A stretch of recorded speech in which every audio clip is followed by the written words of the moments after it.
My name is Natalia, and I am geneticist, and I am a pediatrician. I work with rare disease more than 10 years. And today I want to present our experience of building harmonious work between patient organization and between doctors community in our country.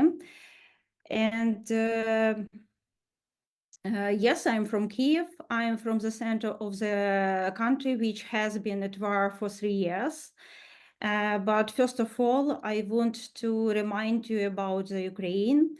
There are hardly any people who have not heard about our country or do not know about us, but did everyone realize how big it is and what its place in total, now we have more than 600,000 kilometers. We have 24 regions.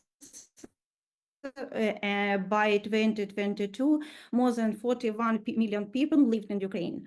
Of course, everything changed in February 2022. Slides. The evolution of the development of relationship between patients and the medical community in Ukraine hardly differs from other countries. They are always separate groups. We have doctors, we have patients, we have and their parents, we have community, and we have states. And only the combination of these groups can provide effective works. That's how it all happened with us. Let me present my vision of the evolution of our relationship.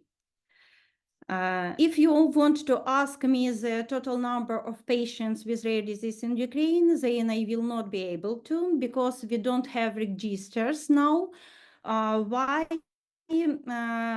This was the decisions of our ministry, but likewise, we don't know the true number of patients organization in Ukraine now. So we had 3 ways of relationship between patients and doctors.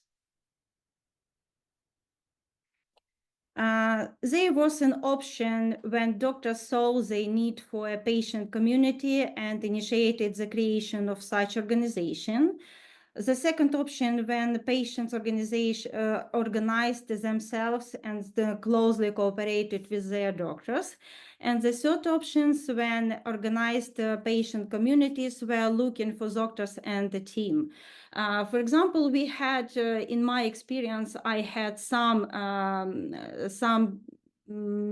different communication with patient organization.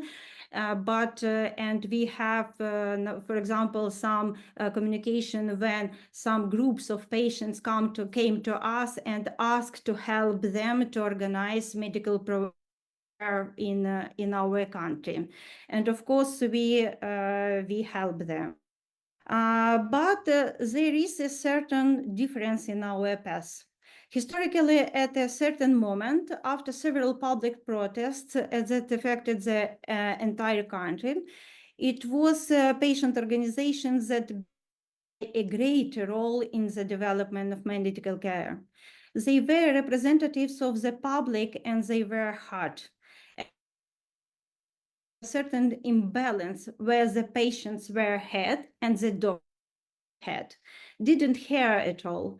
At a certain point, doctors played any role in the state's development strategy, and they receded into the background.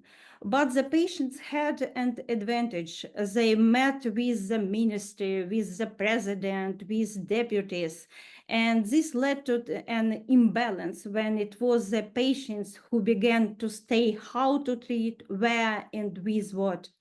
If there were communities that who understand their limits in knowledge and advantages, but we had another communities who didn't understand this.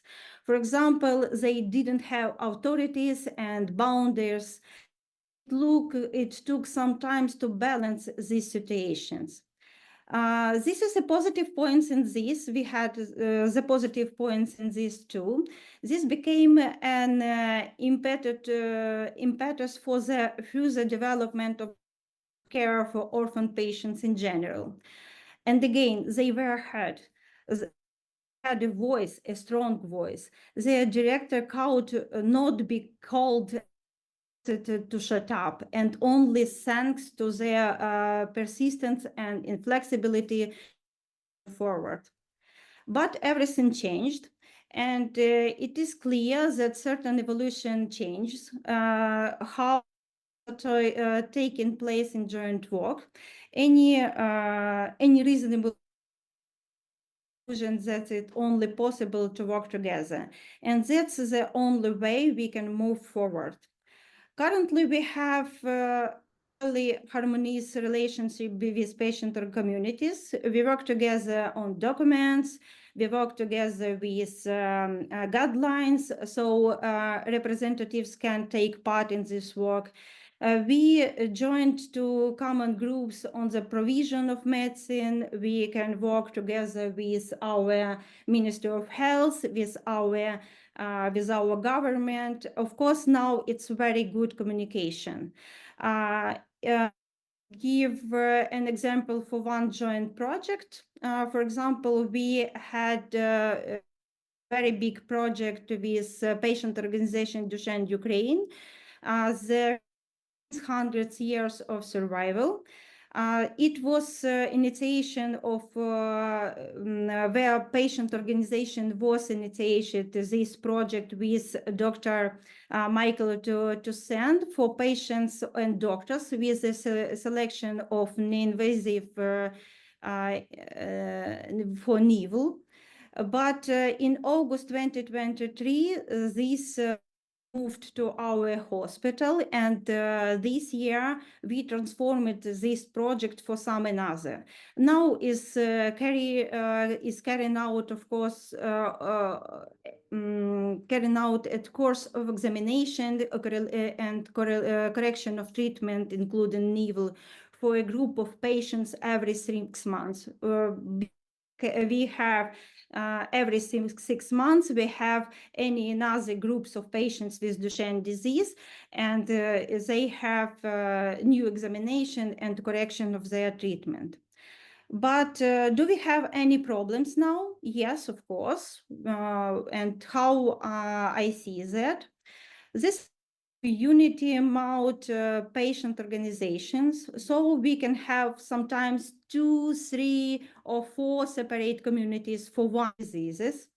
The next, sometimes patients do not find a common language between their doctors and each other, or vice versa. This is a problem in diplomacy and human relations in general, of course. Moreover, disunity among doctors doesn't not help. We have only, for example, we have only 4 different pediatric communities in Ukraine, and of course, it's don't help for harmonized communication with patients too. And well, where do negative relations with state institutions, for example, access to treatments is a patient, for parents, for doctors, the success of their work, and for the ministry, how to make it cheaper. And it's a very big problem for us, how we can speak with our and of course, I can't remind you about the conditions in which we live. When rockets fly, bombs are dropped, people die, as it was yesterday in Kryvyi Rih or today in Kiev. In conclusion, we have to say the main things, that only joint work and joint action will be successful, and everything else is so but the way. Thank you.